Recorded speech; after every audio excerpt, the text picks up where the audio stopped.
I love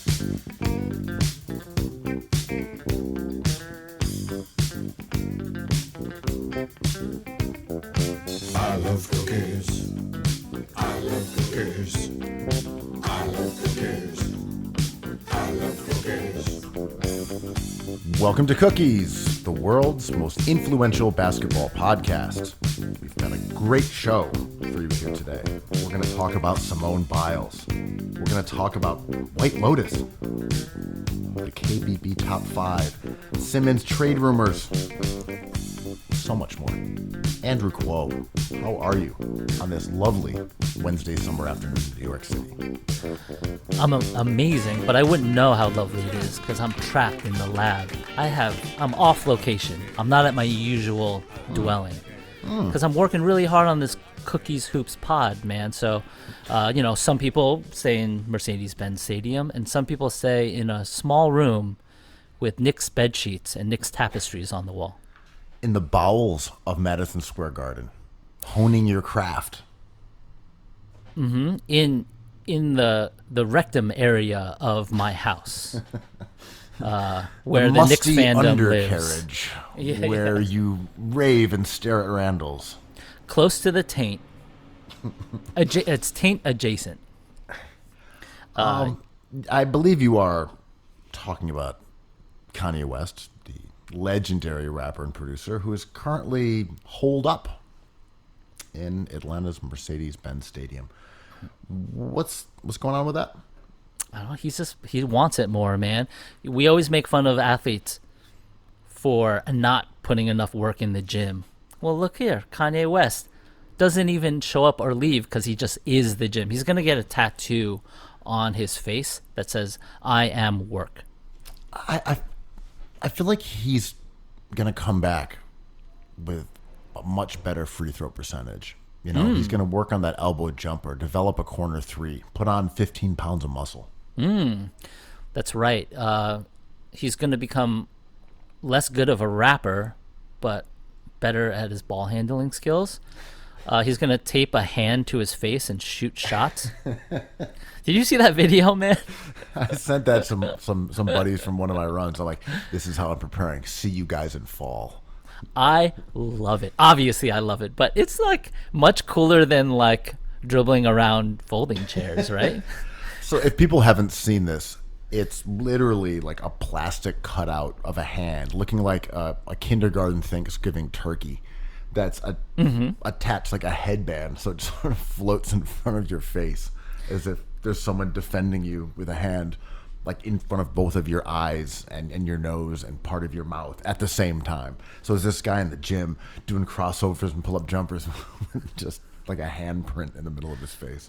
Shout out to Michael Lewis, because it's kind of like, it kind of tips the cap to that Shane Battier New York Times cover story, right? Where it's just like, yeah, I just have to get a hand in Kobe's face and hope for the best. And it's like, well, it kind of works. You don't have to jump higher. Just do the thing that comes easiest. But it also reminds me of like back in the day when people were like, oh, this generation of people, kids who play video games are just going to be so screwed up, or even smarter, either or. It's like, no, they were just good at video games. It's like, yo, why'd you miss all those shots? It's like, I only can do it with a plastic hand taped to my face. When it's a real hand, I just can't do it. Face guarding, which is like what Shane Battier does, has kind of a bad reputation in pickup ball, or at least it used to. So does defense, right? Well, defense, people can be annoyed, but everyone understands it. There's effort and there's dirty play and whatever. There's a full spectrum of how you play D. But the act of face guarding itself, just like sticking your hand directly in someone's eyes as they're taking a shot, is not particularly well liked. I do it a lot because I read that same article and introduced it as a focal part of my defense a decade ago. Yeah. But I remember playing in a like low level league game, and I did that to a shooter, and the ref was like, "No face guarding." I'm like, "Why not?" Excuse me? I was really confused. Yeah. It's like, you're a ref. That's not a foul. Yeah. What are you talking about? He's like, no face guarding. So very strange. Very, very odd. But I don't know. I've never had people say you can't do that, other than maybe some like real old heads who just did not like it at all. Back when I was a young lad and Obi Toppin was a rookie for the Knicks, I used to play pickup, and it was so hard to try to figure out what vibe the game would take form in. Like, are we playing defense or not? Are we running through screens or not? Are we boxing out or not? And then, like, you figure it out after a couple points, but it was always that, like, touch and go point where it's just like some people just wanted to get shots up and other people, like, wanted to box out.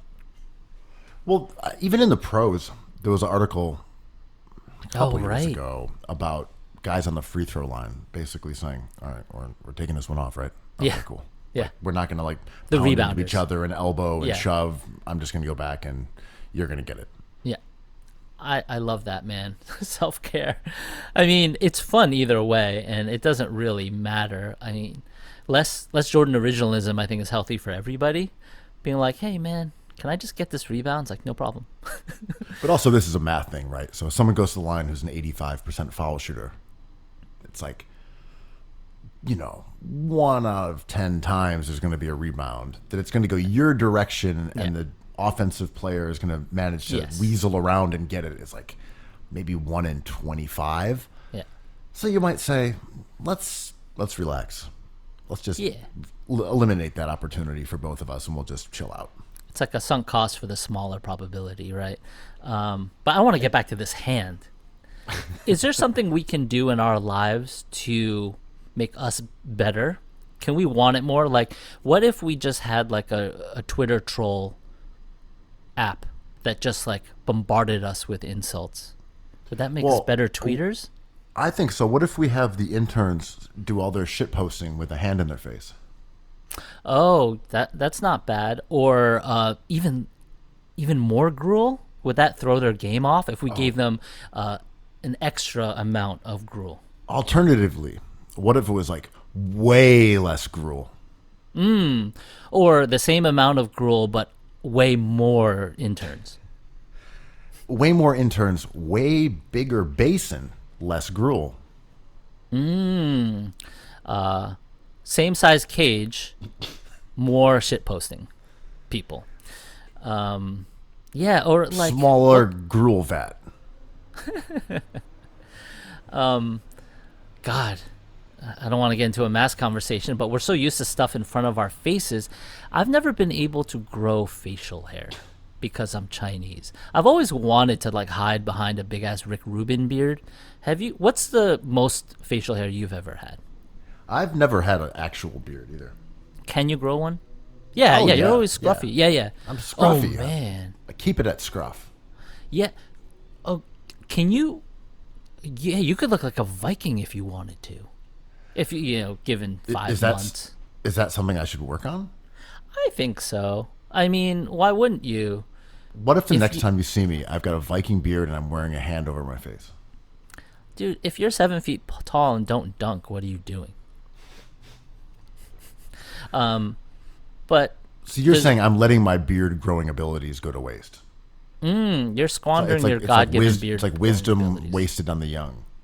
Yeah, exactly.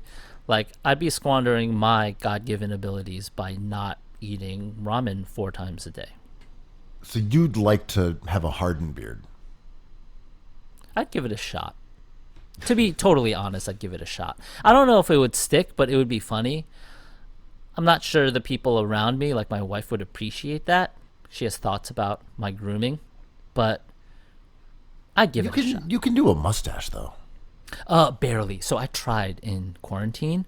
It's very patchy, man. It's like it's thin and patchy. A very, very 13-year-old bar mitzvah style.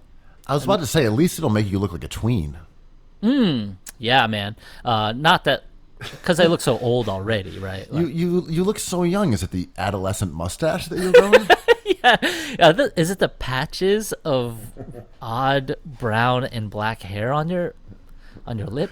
Why did your voice suddenly get higher by 3 octaves? Are you reversing puberty down there? What's happened during Quar? Are you doing a Giannis Antetokounmpo impersonation? Why is your voice so high? Are you a nasally rapper? Are you a Grecian? Yeah. So I've never been blessed with the opportunity to have the proverbial plastic hand in my face, but I feel like I'd be a better person if I had a beard. No one wants a short friend with a beard. Who am I kidding? This ain't no Mr. Miyagi shit. This is New York City. It's true. I mean, not to get into like the racial stereotypes of you have to have a dojo. Like once you're the short Asian guy with a beard. Yeah. Like, fuck. No, I need a dojo. Is that a I fly? need a rival. Is that a fly buzzing around? Where are my chopsticks? But yeah, the short friend with a beard just becomes a little dwarfish, right? It's a look that isn't quite. I already handicap myself by wearing a baseball cap constantly. And glasses. Well, the glasses are fine because I No, the think glasses like, are fine, but I'm saying if you have a beard and glasses and a baseball too much cap, flair. and you're wearing your hand, and then you got a hood over the whole thing. And I got these crispy pair of Hokas. That's too much drip. Yeah, maybe. That's Maybe too much for everyone's stuff. Yeah, everyone's flavor. own good. Like, Yeah. keep the floodwaters at bay. It's true. You want to bring a stapler into the bar, but not two staplers. Right. We collectively can't withstand that monsoon of drip if you got bearded up. Is grooming drip? Yes. Yeah, I agree. If it's not, now it is. Because if someone's like, wow, that's a cool looking haircut, it definitely falls under the like drip umbrella, so to speak. It's like, oh, nice fleece vest, nice denim jeans, and beard. I'm like, it's my drip.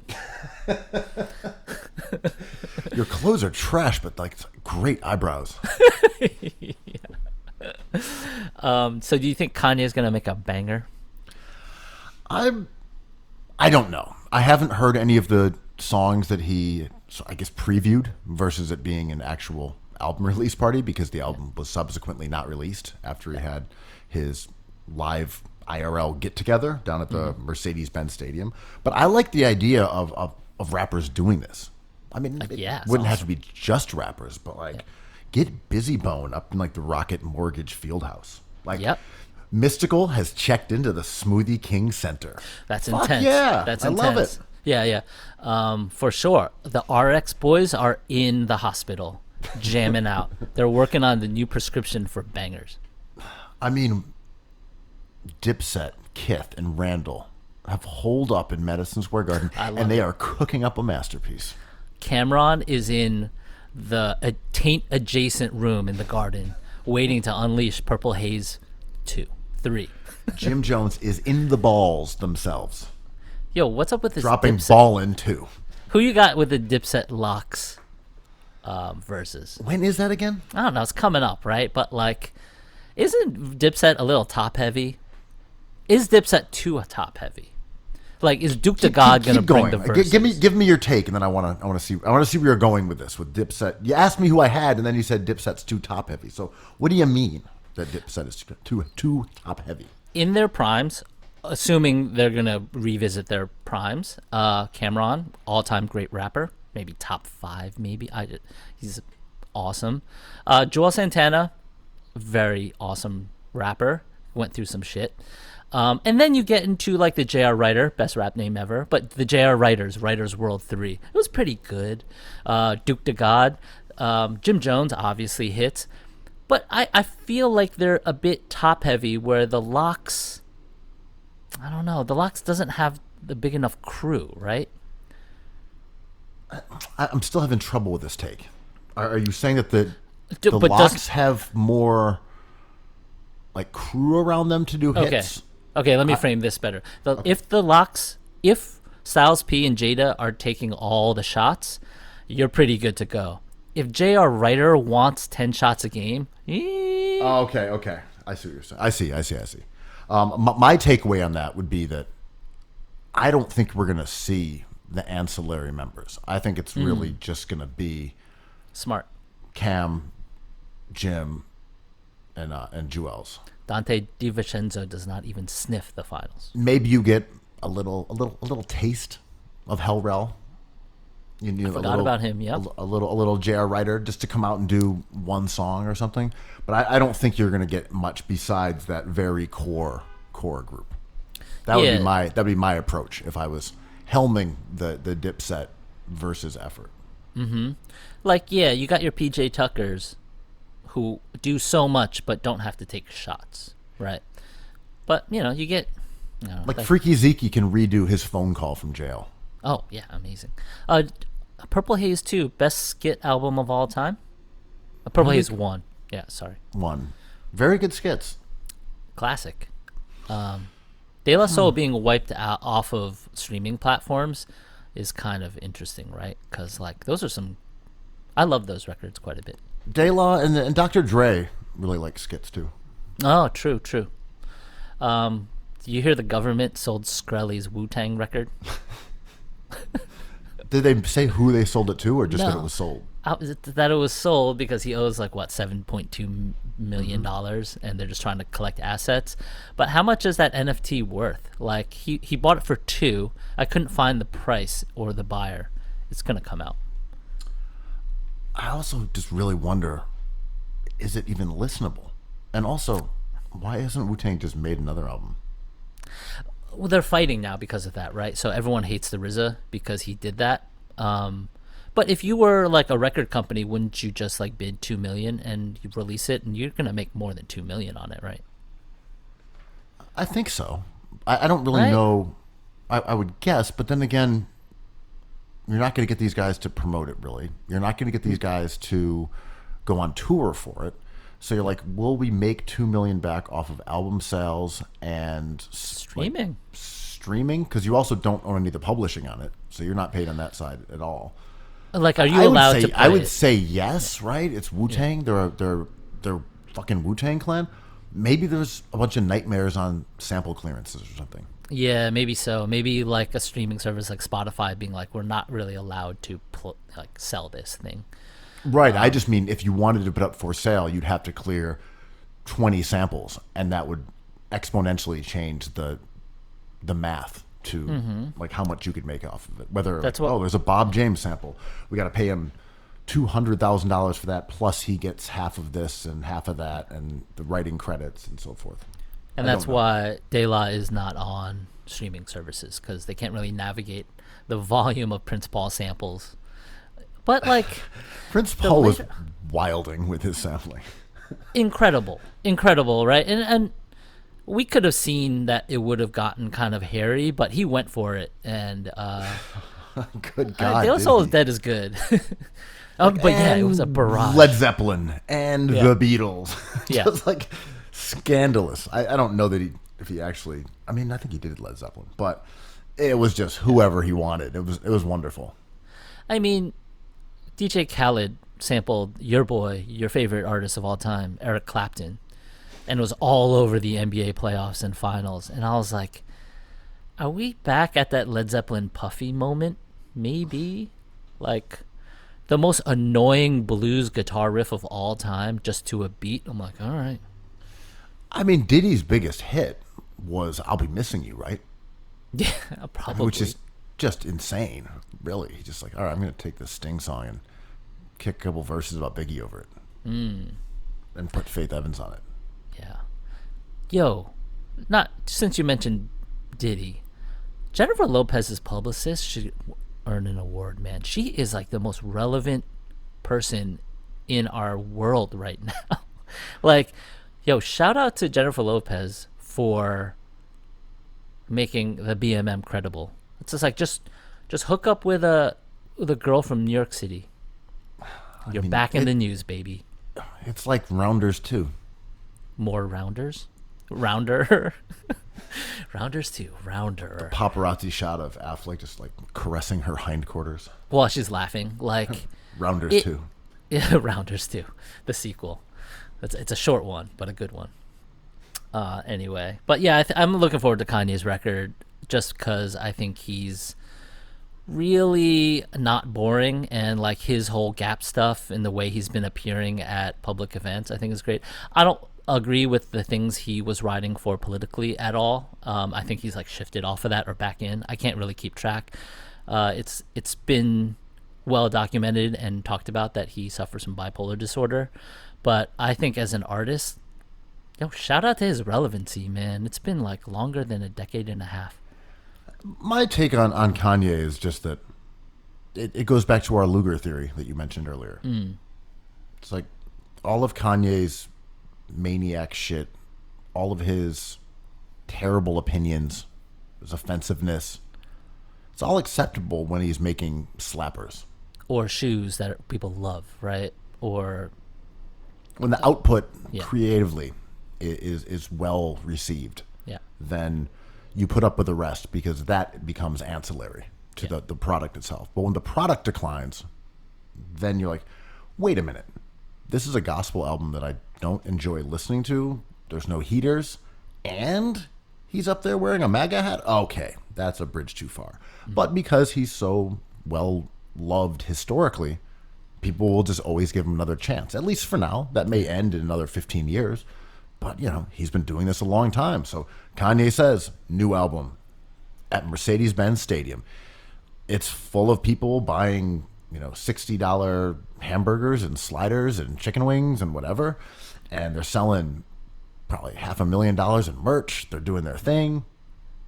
Because people still have faith that Kanye will drop a great album. That he will put out something that we will add to that collection that includes, the College Dropout series and Yeezus and all those other albums that are like hip hop classics.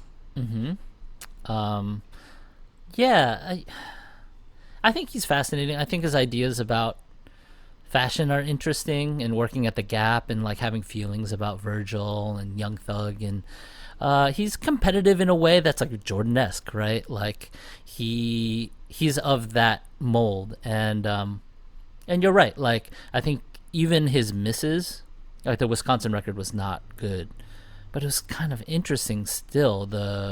Oh, you mean Wyoming? Wyoming, my bad. I like Wisconsin though. Yeah. Oh, I Yeah, love. it's kind of a Bucks album. Yeah. But I think like the stuff surrounding it was great. His videos, him doing that video with his father, driving those vehicles around, like it was not boring. And I don't know what we ask from our athletes or entertainers, but like good enough. Again, I don't agree with like the dip he took into trolling politics. I just ignored kind of that. I didn't ignore it, but I just felt like he didn't believe it either. So like, I don't know, his artistic output is still interesting, where like artists like Jay-Z, who had an undefeated run for a decade, like kind of fell off a cliff, and Kanye has yet to do that. He's done a good job reinventing himself as well. Yeah. That gospel album was very different, and so was the one where he used all the auto-tune. Beautiful Dark Twisted Fantasy was like kind of like Purist hip-hop kind of. Yeah. Almost like a 90s kind of like garage rock version of a rap album. Yeah, he did that. Well, he did that Coen Brothers move, I felt, where he made the album he wanted to make, like Yeezus or something, like the artistic album, and then he made a populist record that would like have hits, that would have like Bon Iver on it, and then he would come back with something really weird and then do another big, grand gesture. I don't know where this one falls. This one seems grand a little bit, where the Wyoming record felt very personal and not my favorite. And the gospel record also felt very personal, and it was okay. I wanted to be more wistful about it, but I think like the melodies didn't quite catch me. I don't know, man. I'm dying to hear this record. Yeah, I think Kanye is one of those guys that I will always listen to. I will check out what he says because he's interesting, and maybe that'll change. But for the time being, he's still one of those people like, oh, Kanye's album, I will absolutely listen to it. Jay-Z has moved out of that realm for me. Yeah, oddly, yeah. And of course, the guys we were just been talking about, like the Jadakisses and the LOX and Cam'rons. Like there was a point where all those guys, you'd say, well, I at least have to check it out. Yeah. And it hasn't been that way for those guys in quite some time. That's a very natural progression of relevancy. I just want to go back to the verses for a second. Yeah. One of my friends was like, you go into the verses? And I was like, oh, I don't think so. And I was like, so it's just a show. It's really just a live show, really, between Dipset guys and LOX. I was like, At what? MSG, right? It's an MSG theater. Okay. Hulu theater, whatever they're calling it now. Yeah. I was like, if you took away the verses component, would it be a thing? would you say, are you going to go to the Dipset LOX show? You'd be like, no, not really. Yeah. But The guaranteed because it's bangers. Versus, Yeah. you're like, I guess they're probably going to bring a lot of guests through. And then all of a sudden you're like, I don't know. They have had a lot of songs with interesting people. Like, are you going to get banned from TV?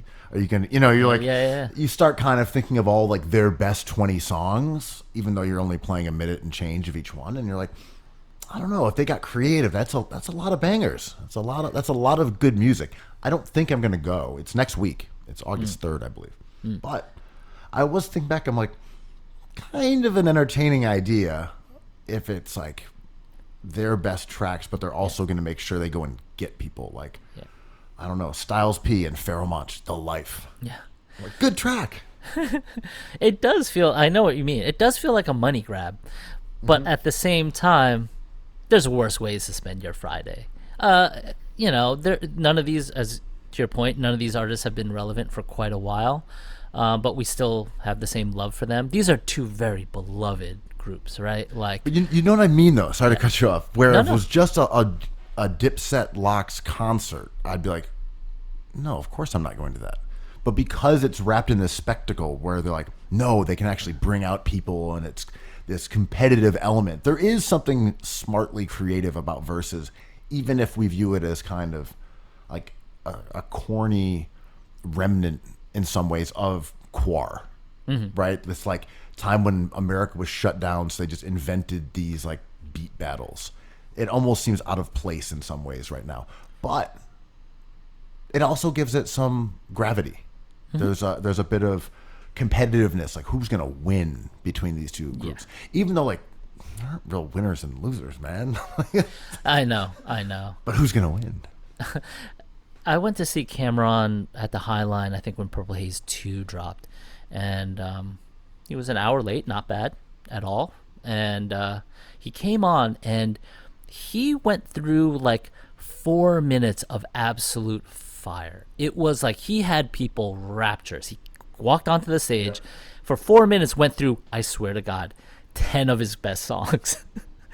Like his hits, right? Like just down and out into like everything we wanted. And then on the 5th minute, he started going into new stuff and started talking, and it's as if the energy in the room went away. So the format of the Verses would almost guarantee that not to happen, right? Because it's like a game. They're saving the best to the last. Like, it would be more well-paced. It would just be like kind of a different and cooler product, which, if I can see being really appealing to many people, New Yorkers with fitteds and Timberlands. Well, that's kind of why the format makes sense, because it's built into a crescendo where they're doing their own top 10, top 20 countdown. And there's also the strategic thing, like, oh, do you lure someone into like playing their better song earlier so that they can't get you later, even though it's not a real competition scored as if it's a boxing event or something like that? No, but halfway through, if the LOX have like get hot, Cameron's like, we can't wait. We gotta bust this shit now. If you're the LOX, like, are you just waiting for the final one to drop? Like, We Gonna Make It? Is that it? You're just like, all right, when are we gonna play this one? It's got to be number one. You almost can't play it number one. Would Puff come out for the LOX? That would just be tremendous. Like, Cameron can't ask a bigger star to join him. The LOX can certainly do that, right? I don't know who Cameron's biggest stars would be, except for Jay and Kanye. Yeah, it would be Kanye. Those would be the right? ones. Well, Kanye, Down and Out, and Jay, Welcome to New York City. Yeah. Like, 'cause And- if you can get Jay for that, you might be win. able to You'll take it home, with that one. But yeah, it being in the theater probably takes Jay out of that. If it was in like Madison Square Garden proper, I'd be like, is Jay going to be there? Why are they selling these tickets this way?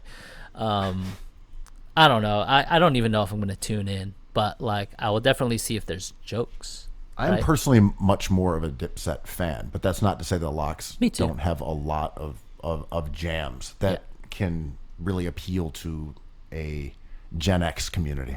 Yep. Speaking of jams that appeal to a Gen X community, Speaking of money grabs and shows, speaking of expensive waters and merch, did you watch a Woodstock 99 documentary? I have not seen it yet, but you have. Oh, I gobbled it. I gobbled it up. Stat hogging it. It was incredible. I remember I was an intern at Spin magazine at that time. I did a 2-week internship just to see if like I liked it at Spin, and that happened in 99. And I remember that whole office being upside down. They were trying to get photographers out there, they're trying to get writers out there. This was like before internet stuff. So the reporting, you had to send out a reporter out there, and then the reporter had to come back with notes and tell you about it to put it in a magazine. I did not know what to believe of that because we didn't have that much information then. So I just listened to like journalists talk about it. And that documentary, I was kind of torn. On one hand, I was shocked. I was definitely clutching my pearls. I'm like, some of the stuff is just hideous. It's just heinous shit, right? And then another part of me was just like, this is very poorly run with no communal idea of what to do. So like it could have been even worse. Like I'm just surprised it wasn't even worse. A lot of white dudes went out to see Limp Bizkit. They were definitely the villains of the documentary. And in real time on MTV, they were seen as the villains of it as well. The ones who were presiding over the chaos when people like dismantled the stage and some of the apparatus stuff. Burn Yeah. shit.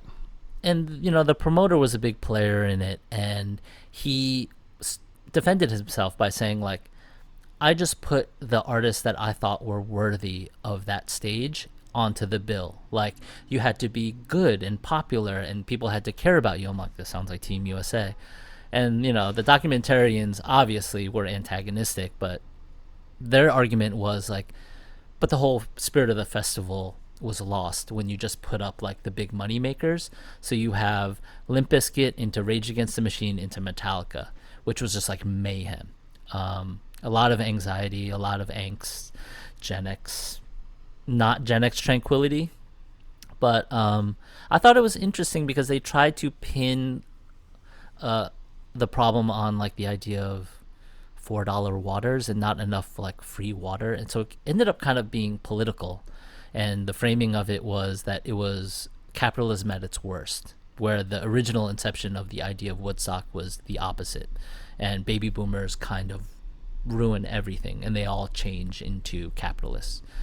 I kind of saw that too, but to me, it was just like poor planning. It was just like a complicated way to describe a simple thing. But there's also an abyss of space between the original Woodstock and too the long. one that occurred. There's nothing in common other than the location-ish. Yeah, and they did this one in like a army base, an abandoned army base. They're like, what are you doing? In upstate New York, I believe. And you know, it's like, here's a concert during the Vietnam War that brings together a whole bunch of voices of a generation that speak to a specific concern, to a political moment of Vietnam and political turmoil. And here's a bunch of people who are like making some tunes. Not to diminish the artists who were there, like the DMXs, and there were ones who were political, like Rage Against the Machine, but it was Jewel, not, Sheryl Crow. But they were just not created the same, so there's no reason that they would be the same outcome. This was a point made in the documentary quite often, that there was nothing to push against. I kind of bristle against this because Gen X was pushing against the idea of like the boomers, right? Like there was something happening in that time that was palpable, and you know, it's all relative. Like asking someone who wasn't alive during Vietnam to understand what was happening then is kind of like is an ask. I think people have to have empathy and all this weird stuff in order to put themselves there. So whatever someone's going through is the most important thing in their lives. And the documentary tried to say that this generation was lost and had nothing to grab onto, and I'm like, I disagree. Like there was wars going on in the Middle East. George Bush was around or looming. Like, it was fraught with anger. And I don't know. I think the style of music, like, I'm a Knicks fan, so to vilify all of new metal, I think would be funny. But like, System of a Down was good. Like, there's some Linkin Park had some songs that aren't ones I jam all the time, but like, respect to that group, you know? Right.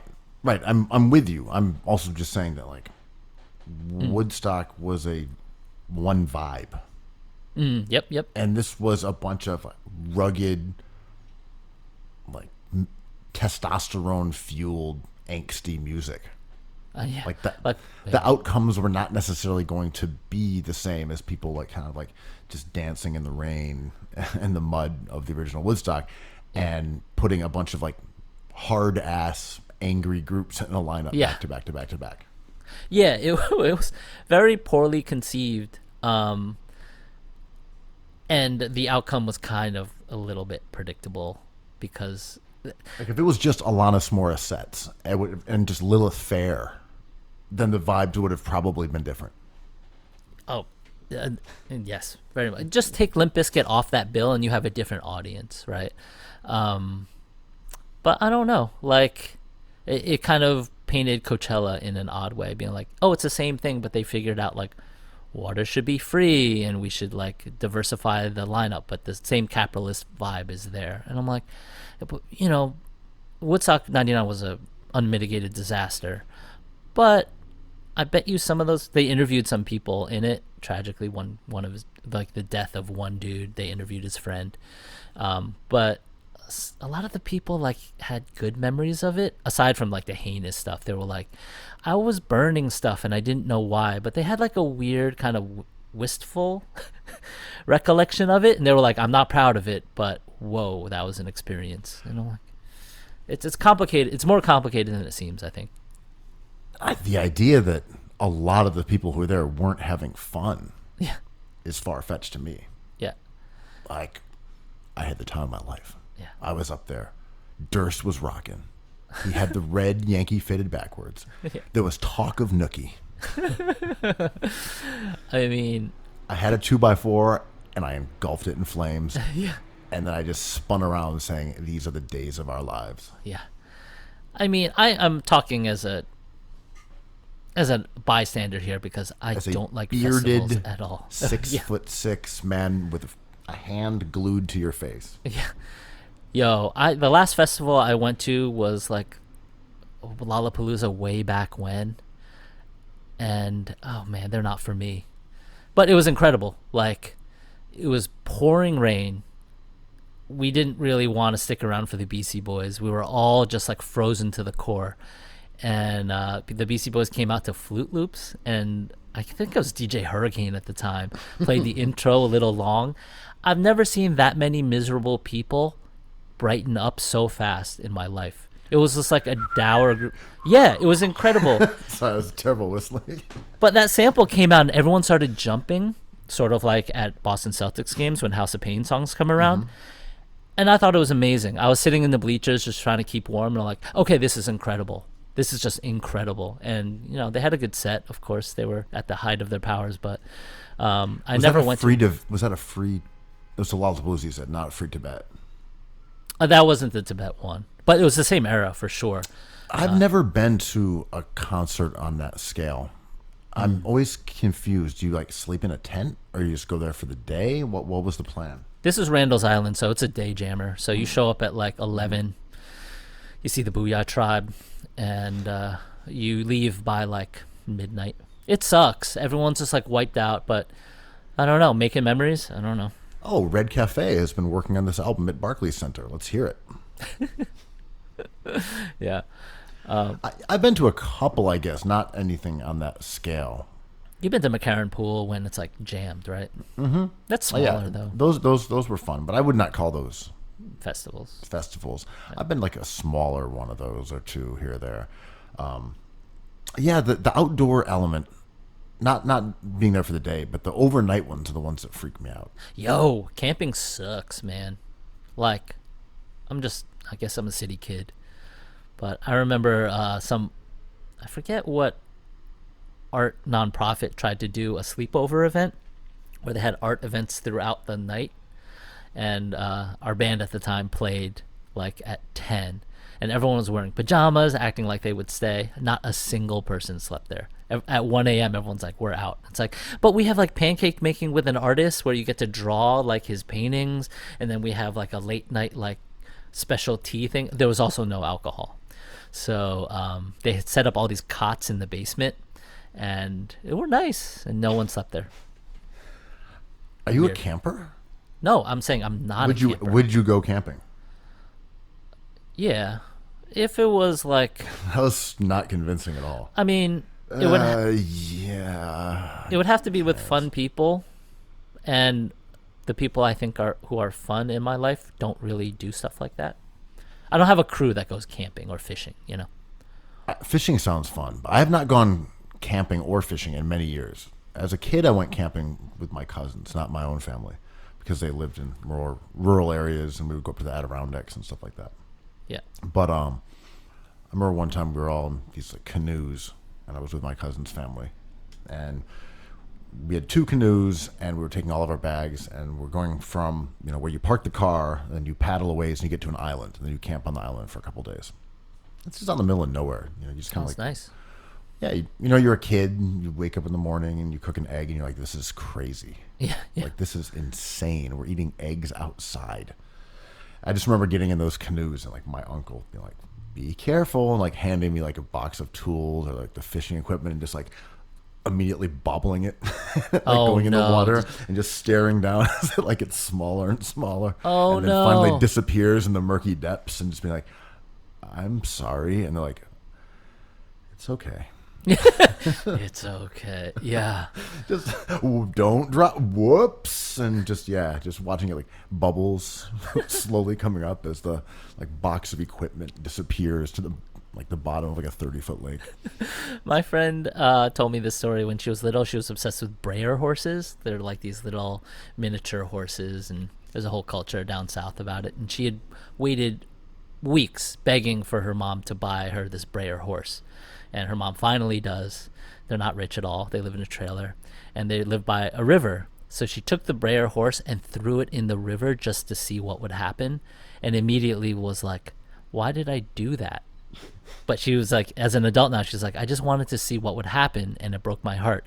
And it went to the bottom of the river, but too far to swim down and get it. So she looked at it throughout her whole life at the bottom of this clear river. And she was just like, I just needed to find out what it would feel like, and it felt awful. Okay, that's out of the way. Yeah, exactly. It's like done. So awful is what we were shooting for there. Yeah. But I don't know. Camping, man. I wish I could. But maybe I should. Well, I am camping right now. I'm in my Knicks tent with my Knicks laptop. Doing Nick's this sleeping pod. bag. Yeah, I'm cooking one egg. It's kind of cool cooking an egg around all this Knicks stuff. A egg. An egg. But yeah, I watch that show alone sometimes, Oh, right. and it makes me think that I can camp. Mm-hmm. I'm like, yeah. I can survive out there for a while. I've watched like 20 episodes of this show. Yeah, I can quickly make a small cabin out of logs. Make a little fishing net, catch a little perch. Let me see that ball. I can drain this 3. What is it, the corner? I've seen this before. No, I mean, it's exactly like that. So I'll go on my little hikes. I'm like, that's a game trail. But are you still hiking these days? I haven't been in a while because the weather's been so trashy. Oh, yeah, it's bad air. It's hot. It's too hot. It's really hot, so you don't want to go up there. But also, Yeah. when it rains, the paths get muddy. They get really ticky. They get really buggy. So you kind of want like fall weather, where you want dry and you want like moderate. That's not what we've had. So I'm waiting. I'm gonna get back out there. I'm gonna hoka up. I'm gonna find some fishing holes and cook a egg. It's gonna be great. Yeah, yeah.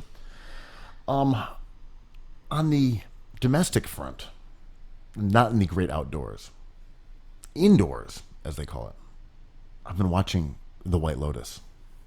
Are you up on HBO's latest sensational miniseries? Hells yeah. It's promised to be a murder story, but it's a forward. It I foreshadows. don't think it's a murder, but I've been trying to convince people that it's a murder. Wait, it's in the first episode. Is that young newlywed not? They don't tell us she dies. Isn't it's just like a whodunit? Well, not exactly. They show a container that says human remains, but they don't say that there was a murder, right? Oh, true. I could be wrong. I don't think they say there was a murder. Yeah. And then his wife is not there, but there's no indication of where she is, whether she's in the box or elsewhere. His response does not make you think that she is in the box, though. Okay, fair. What do you think of the show? I just want to crack this murder case. I blame the busy friend. Which is the busy friend here? What do you Is think? it Sydney Sweeney's best friend? Yeah, the busy one friend. that's- She's out there getting busy. She's gallivanting with the hunky waiter or busboy. That is a busy friend. She's getting busy. She's getting busy. Yeah, the show's great though. You know more about the writers of it than I do and their background, but I found the dialogue really fantastic. These just excruciatingly embarrassing scenes. If you're unfamiliar with the show, it's about a group of American tourists go to Hawaii, and they are families, a newlywed couple, a woman who's there to discard her mother's ashes, and they're at a luxury resort, and it's all the interactions between these little capsules and then also each other and the staff, and it's wrenching and hilarious. It is just putting people in mortifying experiences and like watching them dangle. Mike White is like one of the most interesting artists, I think, of the last few decades. And you know, he made a movie called Chuck and Buck, and the words you describe this are synonymous with his stuff. Like, it's very heart-wrenching, it's very awkward, and eventually it's like very emo and wistful. He always has those moments, right? He vacillates between an incredibly awkward, funny, weird situation to a kid on the beach watching the sunset. He has a motif of water all the time, but Chuck and Buck was like one of the great movies, I think, of that era, and it really propelled him to do other stuff. He did stuff for money, man. Like, I'm looking at his IMDb: Pitch Perfect 3, School of Rock, Nacho Libre. He wrote all of those, but he also School of Rock, great. I'm not a Jack Black guy, but it was a good movie. I enjoyed it, but Jack Black is a little much for me. It was a movie that I liked it when I watched it. I'm like, that was good, had some heart, was funny at times, and I kind of forgot about it. And I think back, I'm like, was that secretly a great movie that I just didn't care enough about for the reasons that you mentioned? Like, I'm just not a huge Black Jack guy, even though I like him well enough. Jack Black. Yeah. He's not someone that I say, oh, I got to go back and watch that Jack Black movie. Huge talent, but like, I didn't like any of his. I don't like his sense of humor. I don't like Tenacious D. The School of Rock it was a little acute for me because I don't really like kids that much. So kids like achieving playing instruments is awesome, but it doesn't get me. It's cool when they play awesome songs and stuff. I'm also not like into guitars or anything. The aesthetics aren't for me, but it's a cool movie. Okay, so it might be great, but you don't like Jack Black, you don't like kids, and you don't like guitars. So it's not your sense of doesn't float my boat. Yeah, it doesn't float your canoe. Like, Pitch Perfect might be a great movie, Pitch Perfect 3, but I'll never know because I don't really understand musicals. I don't watch many musicals, but I know it's a huge scene. So, but did you see The Good Girl? I thought that was a pretty incredible movie. No, I have not seen that. That one is good. Yeah. I might be just. I did not know he did School of Rock and some of those other ones you had mentioned. But did you see Enlightened? No, I haven't seen Enlightened either. So I'm saying in terms of this style, which seems to be very much a part of what he brings to the table, just this excruciating dialogue. I'm super into White Lotus. I think Hells yeah. Succession is a very good show, but the writing and the dialogue is sometimes so snappy and so punchy. Not necessarily Sorkin-esque, but it's still enough. sure. Sometimes it feels written. Like everyone's ready with a quip and a retort. It's like bing, bing, bing, bing, bing, bing, bing, bing, just ping pong dialogue. Which is the charm. Yeah. It's charming, but after a while, I find it grating. Even if it's well written, it's a thing. They're doing a thing, and White Lotus doesn't feel like that to me. The dialogue will occasionally someone will say something funny, Yeah. but it's genuinely in a conversational way, and a lot of the things they say are. I mean, I don't want to give away any plot twist, but just the young daughters like roasting their mom for liking Hillary Clinton, and then like denying it when their mother gets defensive. I'm like, that's such a real conversation. Yeah. And it was done in a funny way, but no one had to have snaps like ding, ding, ding, ding, ding, ding, ding. But it was still funny, and they still made a point. Yeah. I've seen Mike White give lectures before when I used to go to those, when I used to read books and go to lectures. And it was around the time of The Good Girl and before Enlightened, which is a great show. I'm rewatching it now. It definitely ages well. But his vibe was so nice. His brand is being down to earth, you know. So his whole thing is just like, hey guys, like I have nothing inspiring to tell you. You just make what you know, and if it hits, it hits. And this is what I know, and this is what I make, you know. And it turns out, like, I think he's an incredibly from his artwork, his output, he's an incredibly depressed person, but kind of like someone who gets stuff. To your point, a lot of the dialogue in the White Lotus, I'm just like, ooh, that kind of messes me up a little bit, you know, just the way people interact and stuff. And It cuts deeper in a different way yeah, than I think Succession does. It just is more about like who these people are. it's a And- better artwork, right? Like, Yeah, I agree. it's a complete artwork to me. So the character Steve Zahn, number 2 Gen X, most famous Gen X person in my opinion, other than Ethan Hawke, actor wise, he's a character. No spoilers, but it Put mirrors. him ahead of Winona? Yeah, I don't know. Why not? Wow. Let's do it. Just wait for the KBB later in the show. Just Okay, wait. Okay. But yeah, it mirrors his own life. And a cool thing about Mike White is like he finds out that his as an adult, No. I won't say Is it. it- So is it a spoiler? I don't. We usually have our Okay. rule where we say we don't care about spoilers. I also think people are just getting hip to this. Okay, so I let's don't say know. I I won't don't. say. I don't know the decorum here. Maybe we don't do spoilers this week, and then next week we announce that we're going to do spoilers. Yeah. I felt like we hadn't told people, so you were about to blurt it out. I won't say it.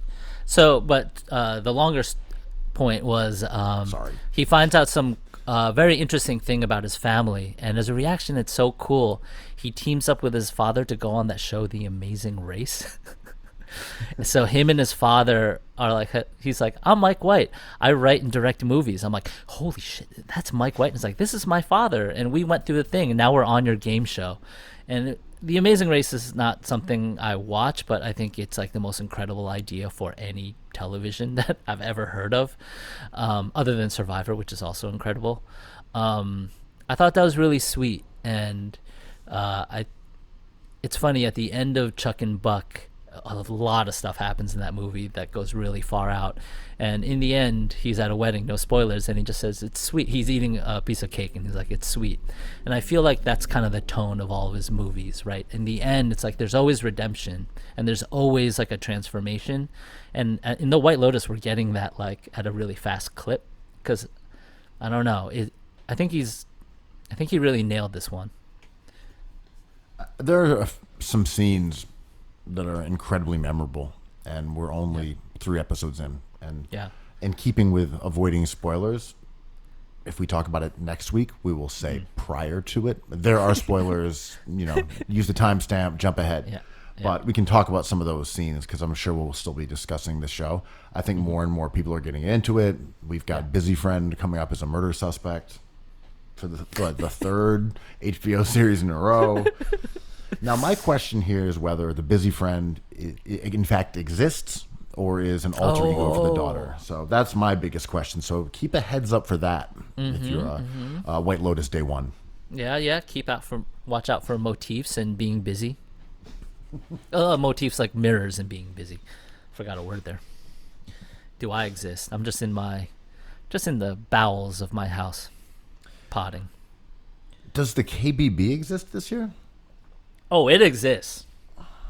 Oh wait, let's talk Olympics and Simone Biles before we get into the KBB. I know, Okay. I know everyone's here for the KBB. The NBA draft is in 2 days. Come for Simone Biles, stay for the KBB. Words to live by. So Simone Biles, maybe the GOAT gymnast of all time. 100%. You know, you are more versed in this than I am. I feel like that's a totally legitimate way of describing her. If someone said, no, it's Nadia Comaneci, I'd be like, oh, she's great too. Fine. I mean, Nadia Comaneci. Yeah, you said that. It took way too long for you to say that. It's like I was waiting for you to end that sentence. Comaneci. But I don't know much about gymnastics. I definitely watch it every Olympics. But Simone Biles, has 4 golds in her debut and has 4 moves named after her. She's just operating on a different seems plane. like GOAT behavior. She does stuff that no other gymnast is attempting. Okay, GOAT. Yeah. She's ahead of Comaneci. Mary Lou Jenner. Ooh. Let's just call her the GOAT. Okay. I'm comfortable with it, even though it's coming from a place of ignorance. But that's how we operate here on Cookies Hoops. Mm-hmm. So anyway. Wait, yeah. I'm trying to remember if Mary Lou Jenner was actually... Is it Mary Lou Retton? Mary Lou Retton, you're right. Mary Lou Henner was an actor. Now who's the gymnastics expert? You are. So what's your take on Simone Biles? She's the GOAT. Well, right. So she decided that the vibes were off and bailed on the Team Olympics event, or the Team Gymnastics event, right? And last night bailed on the individual overall. My thing is here. She didn't want it enough. And, maybe if she goes and reevaluates if she wants it more and gets in the gym and practices some flips and stuff, maybe next time she'll go out and she'll be able to, get that gold. No, my thing is, obviously she is incredibly mentally strong in order to do the things she has done. And to do the things she just did. On this level. The fearlessness to not only attempt these freak show moves in the first place, but to do them in front of millions of people on the highest possible level and dominate. That takes a kind of mental toughness that none of us will ever experience other than when you're recording the perfect pod. True. But other than that, very rare. Very, very rare. No, but her mental, acuity and strength and resolve is just echelons above anything we experience. Yeah. And I think it would then make sense that the pressure is equivalent to that as well. So for her to say, actually, the vibes are off. Who the fuck are we to say whether that's right or wrong or acceptable or unacceptable? Not my business. Mm-hmm. But whatever you want to do, that's cool. And she said this move, which I think takes a lot of fortitude, as much as competing, was kind of influenced by Naomi Osaka bowing out of major tennis tournaments and being like, I'm not right. I'm not in the right mental place. I can't do this. And this goes back to our Peter Luger's thing. These are the 2 GOATs, right? Oh, Naomi Osaka is like number 2 in the world, had just won a Grand Slam. And she's incredible. And she's a superstar. So, we have all this discussion around these amazing athletes who choose rightfully to do this. But, I always remember like Larry Sanders, and I'm partial because I got to talk to him about it. But we do this in a way that I feel like people want to say how they feel personally. And obviously, like your boy, your favorite dude, Charlie Kirk, was like roasting Simone Biles all yesterday. I'm like, oh, that's your just role, and it kind of made me think like, well, my role is to be like very into this. And I know that sounds annoying to someone who may not think that, because if someone's like, well, she could have given that spot to another gymnast. And I'm like, I know, and I understand that. And to be combative about it is to be as bad as Charlie Kirk. And I'm like, I get it, but like, I think we're in a new era of understanding how these athletes feel. And I don't think Kyrie Irving was wrong about any of his mental health stuff. I think he was right about everything. And wanting to get, not play in the bubble because of BLM, to say very truthful things like there's more to my life than basketball. I'm like, yes, there is. You're also the best, most skilled guard of our generation. So I don't think it's, I think we immediately rest into our place of how we think about this. But recently today, I've just been like, it's okay to admit that it's disappointing too, because she's amazing to watch, and not seeing her is like a loss for all of us, which makes me grateful that we got her in the first place. I don't think about it in terms of what we collectively have lost necessarily. Mm-hmm. I also do view it as like, even with what I just said, that I think people should do what they want to do to be happy, especially when it's something that's highly personal and so much pressure on you. At the same time, you could argue that like what she was feeling was what people have felt in high pressure competitive sports, theater, what have you, business, whatever level you want to talk about, for a really long time. And is there an argument that's like, if it hadn't been normalized by Osaka, would Simone have just gone through it and probably won a couple gold medals and be like, yeah, I freaked out there for a second, but I was good? Who can say? Yeah. We have no way of knowing. And maybe in 10 years she'll say, I kind of wish I'd done that. I wish I'd actually just gone out there and gotten that gold medal, because my window for winning those was low.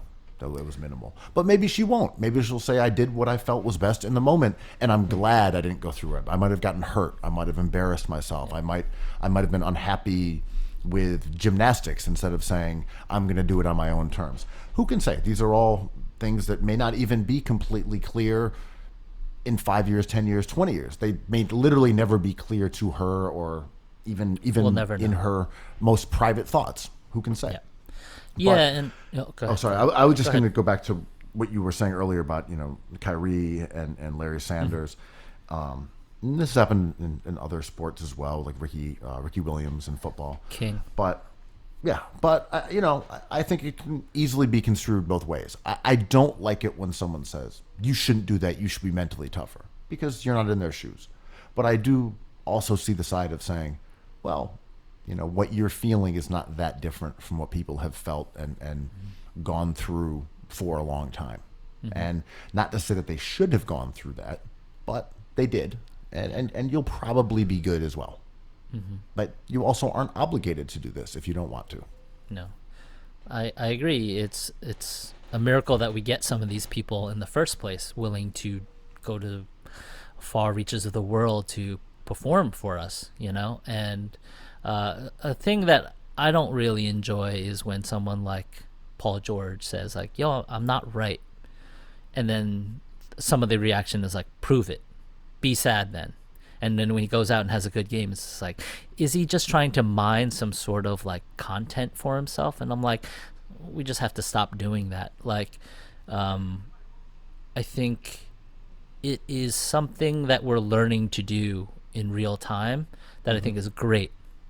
And it's elastic, so we always bounce back to where we came from, but it's a smaller and smaller rubber band. And I think it's amazing when athletes quit, because it teaches us something I think that's great, which is like everything, not to get too Mike White wistful, but everything is fleeting. And like the fact that we got Larry Sanders few good seasons, like there is not another Larry Sanders. There's just one of him. I've been watching Royce White play on the Big Three. He's kind of doughy. He's kind of like not the. He ended up on the big three not as a prospect I thought he would be. I thought he was a really tantalizing draft pick.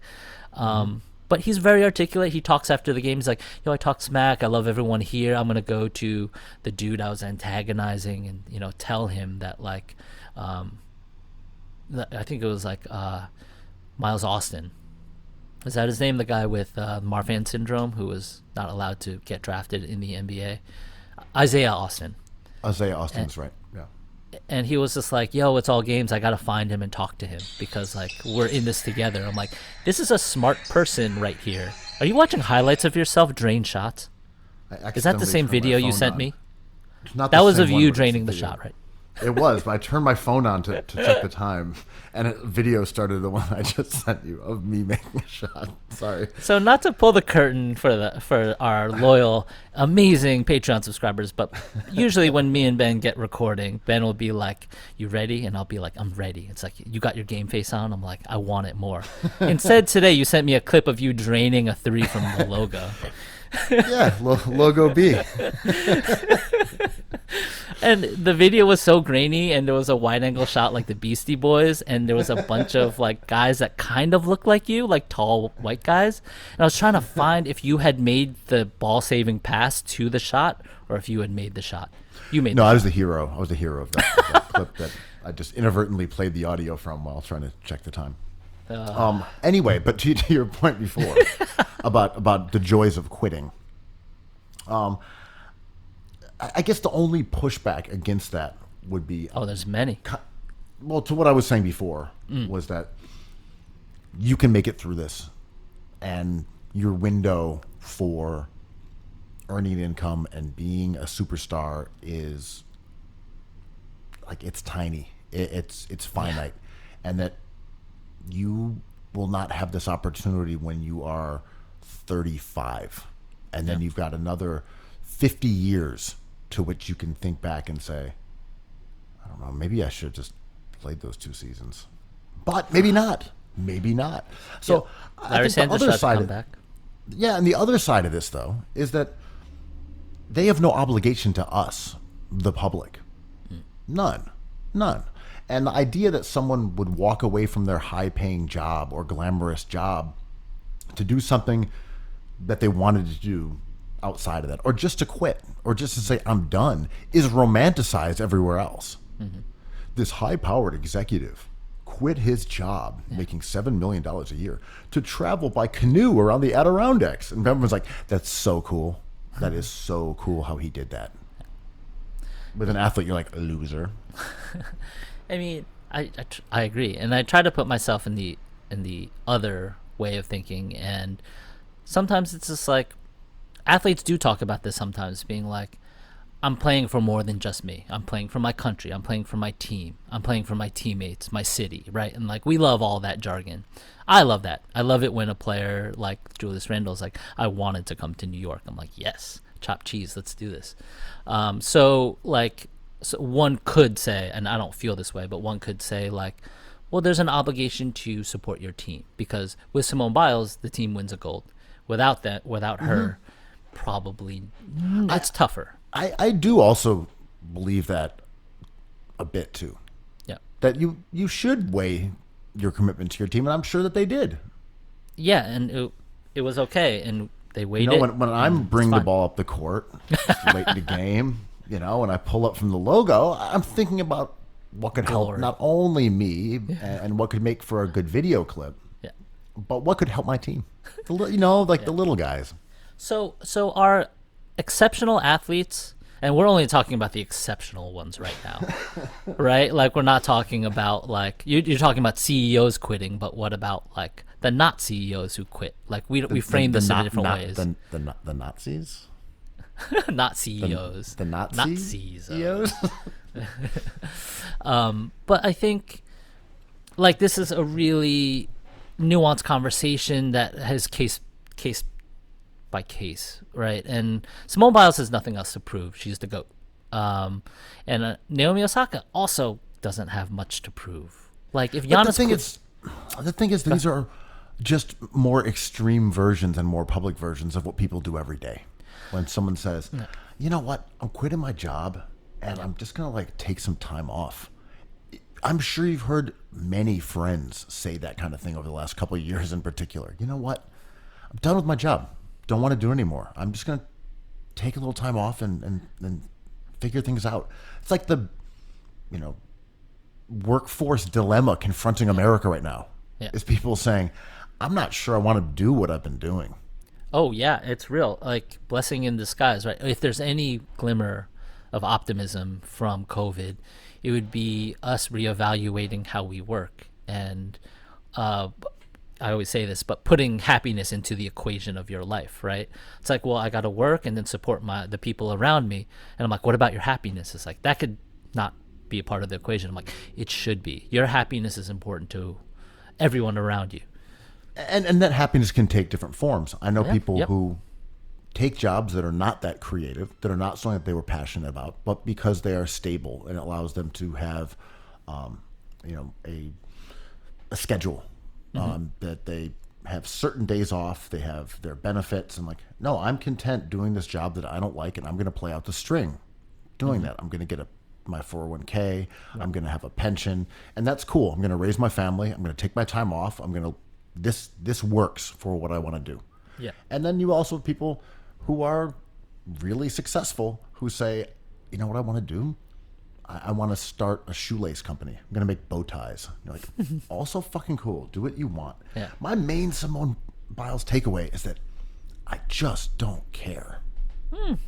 No, that I don't care about her.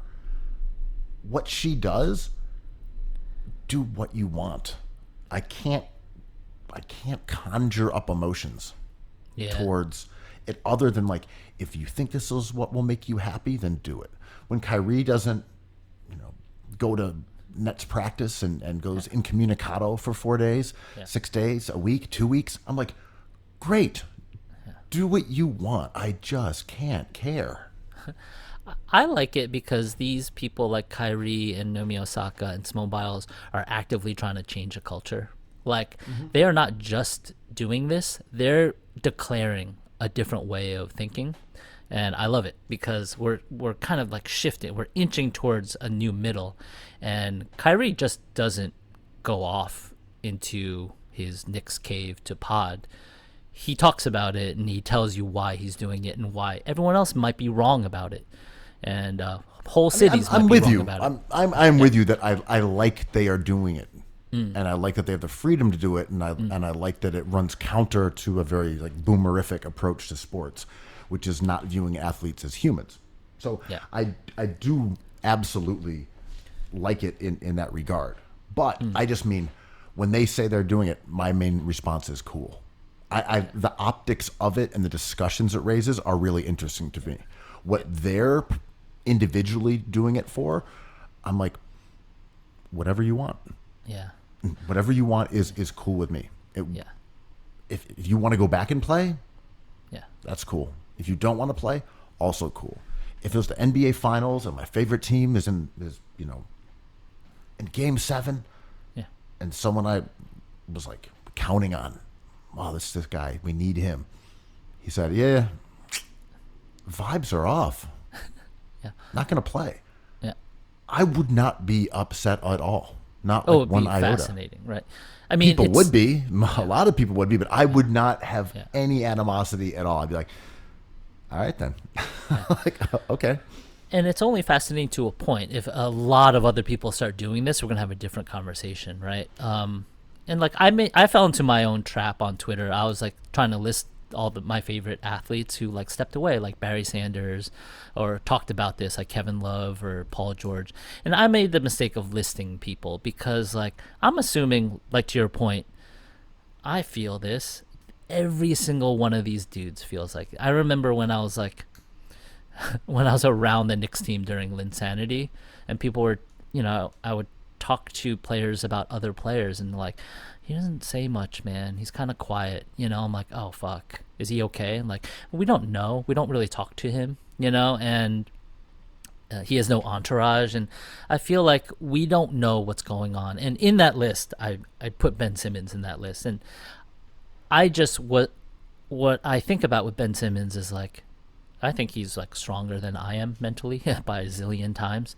But there's almost too much onslaught you can take as a human. You can brush it off forever, but the degree of the vitriol he's absorbed, I think, I'm sure he's aware of it through his peers or his family telling him. It's just like a little too much, and we should watch out for these people. We should protect these people because it's not fair, because he missed some shots. He also performed better than a lot of his teammates, but like the thing we're doing to him is cruel with a capital C, and I just worry about like doing this to people. Like, it's not. Oh, okay. Yeah, I know. I agree with you. People have been always saying he's like mentally weak. He doesn't, he's a coward. He's all these things. They're just based on the fact that he's a bad shooter. It's some wild shit, man. Yeah, it's like, why won't Shaquille O'Neal take threes? Why won't he do it? It's like, is Shaquille O'Neal afraid of threes?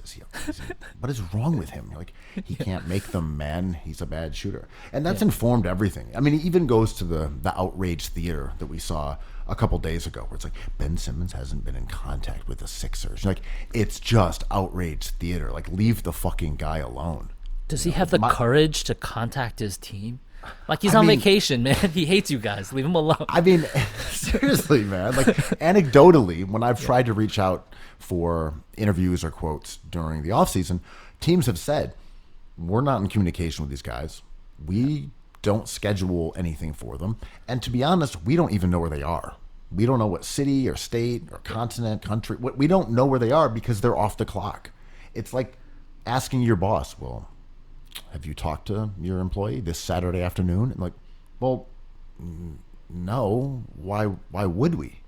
And plus, we already know that Clutch's people met with Daryl Morey to discuss their future together as an organization, and as Simmons is a member of the team. Look, without getting into a whole lot of other Simmons talk, he's still the biggest name on the trade market thus far. Yeah. That may change. My feelings have not been altered, and that is that this is a either firm trade request by Clutch or it is a soft trade request by Clutch. That's all this is. And I know that Sixers fans want to look at this as punitive. He didn't take that dunk. He passed the ball off.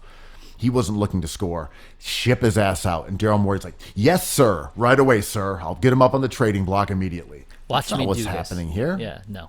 Daryl Morey wouldn't go out there and try to deal a player after he's widely made fun of the idea of crafting narratives off of like tiny sample sizes. He's the last guy in the world that would look at Ben Simmons' lack of scoring against Atlanta Hawks in the second round and say, time to put him on the block. This clearly is Simmons saying, get me the fuck out of here, or please explore getting me the fuck out of here. I think it's the only That's reason. it.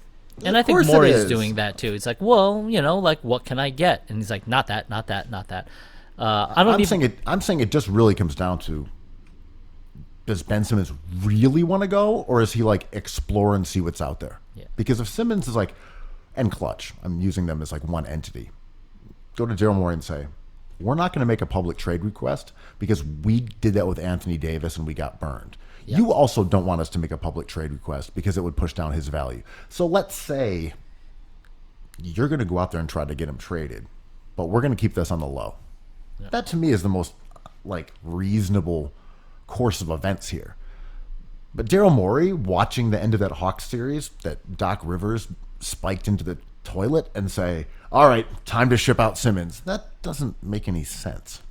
Like, it just doesn't make sense. He's not a vindictive Sixers fan who's like angry at Ben Simmons' face. Like, this to me is Simmons saying, I don't want to be here anymore. I don't like the media. I don't like the fans. I don't like Doc. I don't like Joe. Yeah. But he's not going to publicly say that stuff. Yeah, it's like sometimes I ask myself why I'm rooting so hard for Simmons to stay. And mostly it's because I love the Sixers. Like, I like that you're excited about them, so I'm rooting for them. I kind of like love this team. I love Joel Embiid. I love the process. The story is amazing. But on another hand, I wake up from that spell and I'm just like, oh yeah, Simmons on another team, amazing. The Sixers. I'm a Knicks fan, so I'm like, I want to see the Sixers out of the equation. You take Simmons off that team and replace him with like De'Aaron Fox, and you're out of contention. Great. More wins for the Knicks.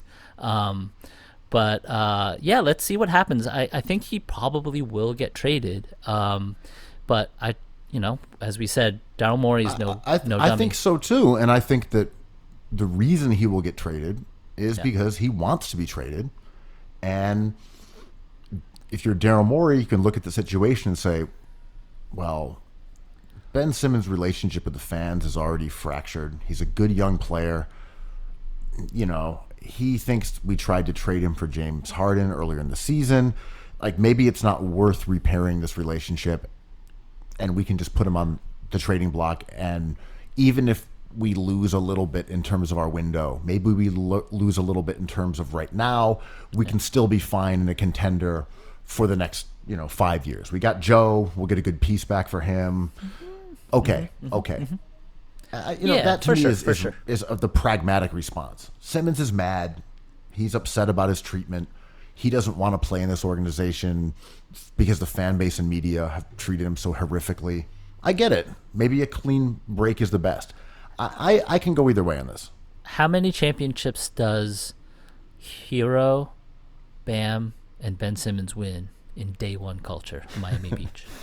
How many chips? 3? 7, 6? 7? 8. Oh my God, this is more than I thought. This is incredible.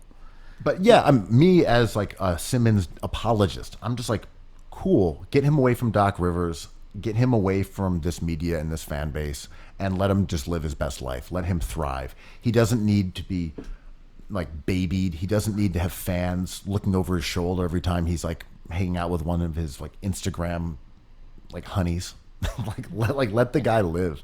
Let's talk about real stuff though, like the rumors about where he could go. Yes.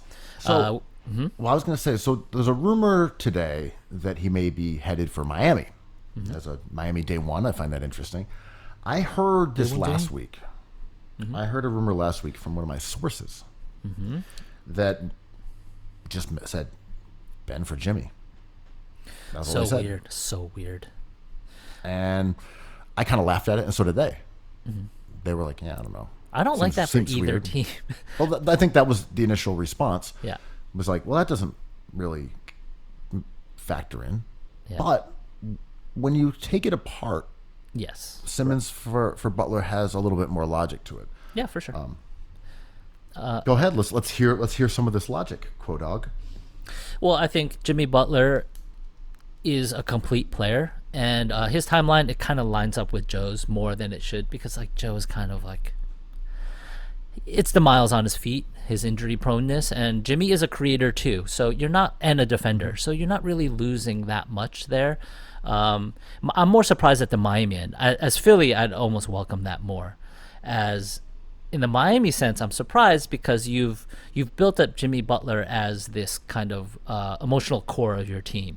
Not to say that like this would last forever. He's not young anymore, but he is part of the day one brand. And as Riley, I would just be surprised bringing in a player that's so hated like Ben Simmons by Grill Masters into that scenario. But that's a tantalizing team. I think Miami's audience is different. Are they more I think they're casual? I think Heat fans are like, get that money, wear your Well, Hublot. they have success, right? Hit live. Like, they've won championships. They Yeah. trust the organization. They want their athletes making rap songs, driving around in convertibles, like living that good Miami life as an ambassador of the city. In Philly, they want you like not doing any of that shit. They get upset when you carry like a handbag. Yeah. Oh, Get Philly. the fuck out of here. Put on your state property denim right now. Yeah, I mean, that's fair. I don't think Miami fans are that cruel about Tyler Hero, especially since like he was on the table for getting a player like Harden, which gets him close to a chip, right? I think Ben Simmons would be amazing in Miami. I kind of want to see that happen. And I also think Jimmy is the right kind of player for Philly again. I don't think Philly fans would be mad at him in the same way. But Jimmy Butler, Tobias Harris, and Joel Embiid definitely has less like appeal to me as a team to follow. But sure, I mean the money matches up. How many years on Jimmy's contract? 2 more. That's fine. Ben has 5, right? Ooh, we don't trade Ben. Four. 4. Damn, that's a tough player to trade. A 3-time All-Star in 4 years. It makes no sense at all from a basketball standpoint. A future Hall of Famer with 4 years left on his contract. Yeah. And he's about to enter his prime. He was 24 this season. You get 25, 26, 27, 28. You get his literal prime. Yeah, deal him off. Get yourself a 2-guard. Not to mention the KBB prematurely, because I want to stick with this trade stuff, but I've been listening to pods, and every potential draft pick is used to drag Ben Simmons. It's like, well, we saw what happened to Ben Simmons, so like we don't want that again. And then they go into describing a third of the players, be like, well, his shot is a work in progress, but he's a top defender, he's big, he can move, and he sees the court great. You have to take him here. I'm like, so he's mini Ben Simmons. Anyway, there's a lot of players like that in this draft. But for me, just to jump in and one last Yeah. before we get to the KBB. No, I want to talk trades. Yeah. I think you made the right acknowledgments of what Jimmy brings to the table for Philly. Yeah. I think Miami with Simmons is more interesting. Taking away the whole idea of Jimmy as a totem for Heat culture. He's only been there 2 years. He's not D Wade. Like they have their deities, and they are D Wade, and they are Udonis Haslam, and they have their Alonzo Mourning. Like I'm saying, they have their gods, and Jimmy Butler is not one of them. He is a demigod. Yeah, he's still a new face. Yeah, and on first thought, which was why I scoffed this when I heard about it. I was like, well, what are you going to have Bam and Ben Simmons together? Mm-hmm. It's like, that's weird. I mean, it's a really cool. I like it. 4 and the 5. Yeah. But you kind of run into some of the same spacing issues. Yeah. At the same time, it really is enticing because you have 2 of the top, maybe 5 defensive players in the league at your 4 and your 5. Yeah. And they are the 2 of the probably best passing big men in the league as well. Jokic would be in that mix, and you could probably think of some other guys as well. But I'm just in terms of just being great passers and mobile big passers, Simmons is as good as it gets, and Bam is up there. So having 2 incredible defensive basketball genius passers as your front court is not a bad way to start when they're both under a contract for a while and they're both young. So if you're the Heat and you looked at this and said, we could have won that bub. We were right there. Bam got hurt. Goran got hurt. Came up a little short. We could have won a chip. But looking at the landscape right now, Bam, Jimmy, and what puts us ahead of Brooklyn? And you kind of say... They got swept this year. You kind of say nothing.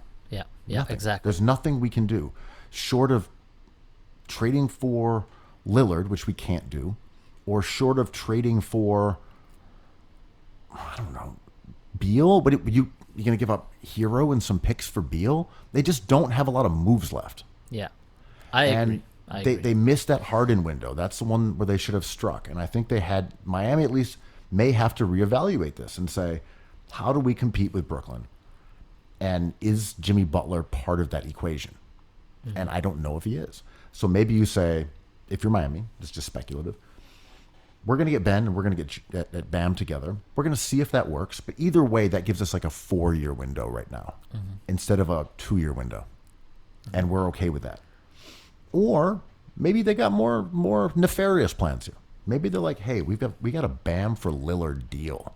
A Bam for someone. Right. Maybe they're just going to take this apart and reconfigure it. Maybe there is no there. Maybe there is no core.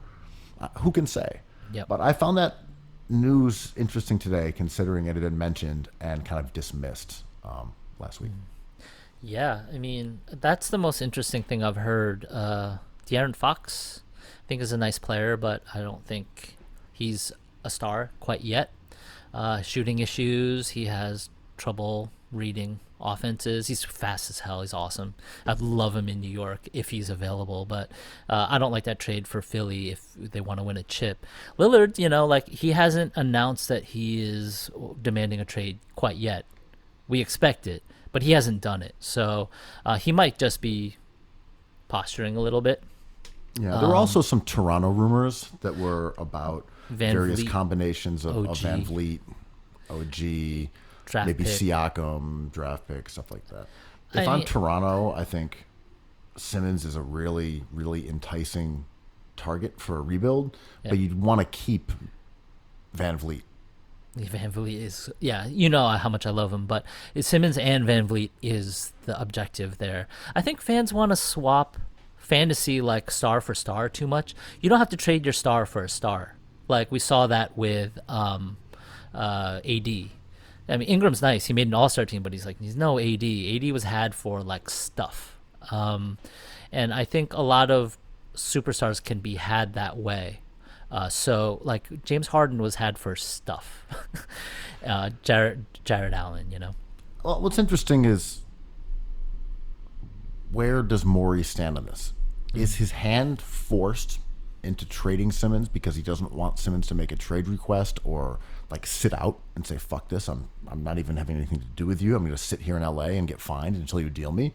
Or is he like, I'm going to make it clear that I'm weighing options. I'm going to see if there's a star we can get back. Like Jimmy Butler, you know, Joe and Jimmy really got along together. All right, we'll still be a good team. He serves, you know, he's a two-way player. He's a guy who could win a title now. He's a half-court ball handler. Okay. That's he's not maybe quite as good at certain things, but he can do a few other things better. The chemistry will work. Okay, that's acceptable. I don't know. Morey's in an interesting spot.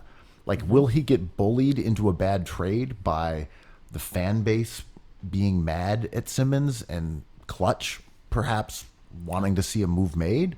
Or is he willing to kind of bite the bullet and hold this thing together and believe that Doc Rivers will, you know, do enough work over the summer to be in game shape by, you know, 2022?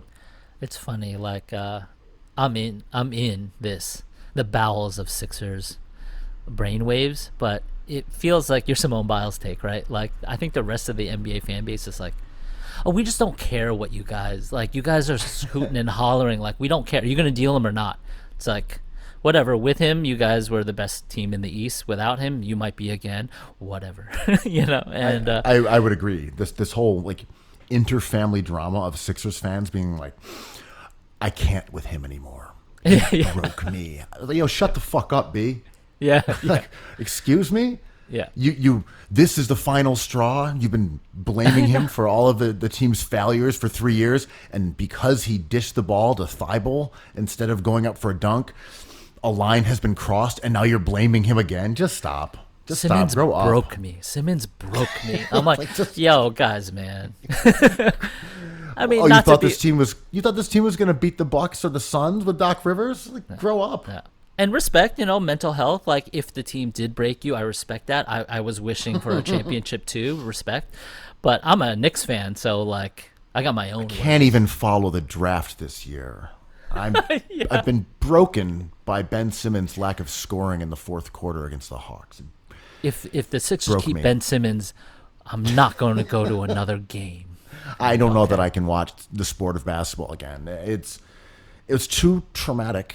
And what the hell's wrong with you? Can we get to the KBB where there's a lot of Simmons-ass players? No, I wanted to not talk about Ben Simmons, and yet here we did. Hey, Apologies. he gobbles up like 25% of the oxygen in the NBA. So like, he's We interesting. just- He's we need interesting. we need new NBA friend circles. Like, what's going on in like Sacramento Kings Twitter? They're like, if Rashawn Holmes comes back, I will not be going to another Kings. What does he ever want? They're like, could we trade for Ben Simmons? God damn it! Different topic, bro.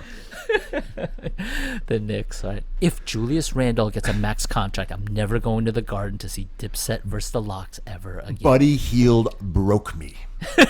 Yeah. Tyrese Halliburton's knee broke me. Anyway, no, I care about sports and I get it, but like sometimes I think we go a little too far, and yeah, let's see what happens with Simmons, and we should not like make it personal. It's cool if Simmons All right, stays. move on. Let's move on. Let's move on. The KBB broke me. Okay, the KBB number 1, Ben Simmons. Number 2, Ben Simmons. Sorry to cut you off. I'm like, I could feel people being like, again, you're still going on this. And they're here for the KBB, and it's your time to shine. All right, the big board, the Kuo Big Board. Number 1, Cade Cunningham. Number 2, Evan Mobley. Kind of a great big man. I know it's not the time for big men, but he kind of does everything. He's kind of a tantalizing shooter, can pass a little bit. Is he going to be a top 5 NBA player? That's his ceiling. Number 3. Mobley, sorry. I know you're racing through this. Yeah. I know is we're not Mobley, all into the draft here. No, but I'm not trying to hate. I'm trying to be curious. I am not a college basketball aficionado. I used to pay more attention to the draft, but now I even pay less than I used to. I'm familiar with these names, but I have not watched them other than like YouTube clips. There's no electrifying player here. I was going to say, Mobley seems interesting to me. That's the guy from UCLA, right? USC. Or USC, excuse me. Yeah, I thought he looked like a cool prospect. Hells yeah. Pretty good passer. It's also hard to tell how explosive an athlete he is. Because these guys are so wiry. Skinny. He's a wet noodle. Yeah, they don't have a lot of like grown man muscle. So sometimes you'll see a guy and they'll just soar. And him, I'm like, is he athletic or is he just getting bumped around by guys who weigh like $190? Yeah, and it's tough to tell because when you're 7 feet tall in the dunk contest, it doesn't look athletic, but Jesus Christ. I know, I agree with you, and that's a knock on him. I want to see Cade Cunningham's birth certificate because the dude looks like he's 35. He looks as old as Obi Toppin. That's impossible. That is my hard-hitting analysis for Cade Cunningham. Would you take Cunningham over Mobley? From what I've read. For sure. I don't. Oh, would I take Mobley over Cunningham? Is your question? No, I'm saying that feels like some people are coming around on the Mobley bandwagon lately. So is that just like that jitters? late sort of horse race element to the draft? Like, well, what about this guy? Or is it set in stone? Like it's Cunningham, like all the way number 1. I think it's both. Cade Cunningham is like not an electrifying looking player. I think he's has no weaknesses, but he's kind of upright, kind of big. Body language reminds me of Brandon Roy a little bit. He's awesome. Just take him. It's a no-brainer to me. Is he Evan Turner? A lot of these players get comped to Evan Turner. Evan Turner was not my favorite prospect in the world, but I'm kind of disappointed in his career. So I put some respect on Evan Turner's name, even though he's a generic scorer. But some of these guys like Jalen Suggs, kind of Evan Turner-ish. Evan Turner was a pretty good passer. He just could never shoot well enough to really have a perimeter player position unless he was on ball, which he wasn't quite good enough to do. Was he not a prom king? No, he was a pretty good passer. He scored. I mean, he scored quite a bit in college. I mean, he was like the player of the year, I believe, or something. Yeah. So I heard the Pistons are debating the top 3. Cade Cunningham, Mobley, and Jalen Green. I don't really think you can go wrong with the 3, but I would definitely just take Cade. If the Knicks were number 1, just take Cunningham. He has, I wanted to say he has outlier skills, but these 3 guys, like Jalen is just like very good at everything. Maybe a lazy defender, which I hate to hear. I hate to hear certain things I don't really follow college basketball either because who can? But I watch games, but I really love like aggregating all these different hot takes, and through like dozens and dozens of like mock drafts and analysis, you kind of get to like weird human behavior and the way people think about athletes. That's why I love the draft so much. It's all bias, right? And like Jalen Green, there's certain things I hate to hear. It's like he's old school, he has a motor. I'm like, oh, I don't care about either of those things. It's like he's a bad defender, but if he puts in effort, he might be average. I'm like, I hate it. He's down. He gets knocked down my KBB because I think defense is a skill, and you would show signs of that already. I don't think it's just effort. Even though some players learn how to shoot and some players learn how to play defense, I don't think it's a good thing going into the draft. I don't know how many guys really learn how to play defense. I know Andrew Wiggins would be an example of a guy who was a pretty... Your boy J.J. Redick? He became a better defender. Maybe.